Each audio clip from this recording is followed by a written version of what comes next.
Hi guys, Assalamu Walaikum. How are you all? I hope you are well. Welcome back to my channel in this new video. Today's video, how to make add underline text box in Outlook. So let's started. At first, open your docs file. Firstly, go into the insert menu option and click for drawing option and click for the plus new option.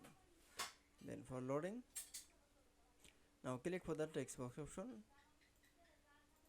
and then create a text box.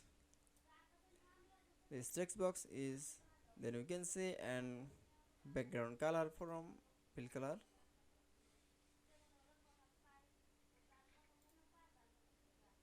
and border color option,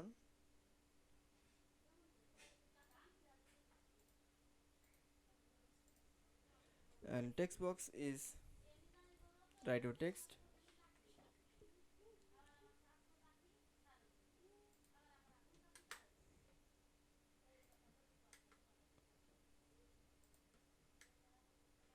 this text is all select and going to the more menu option and click for the underline option and change the font color. It's okay. Now click for the save and close option, then we show the make add underline text box in Google Docs. I hope you enjoyed the video. Please like, comment, share and subscribe my channel. Thanks for watching.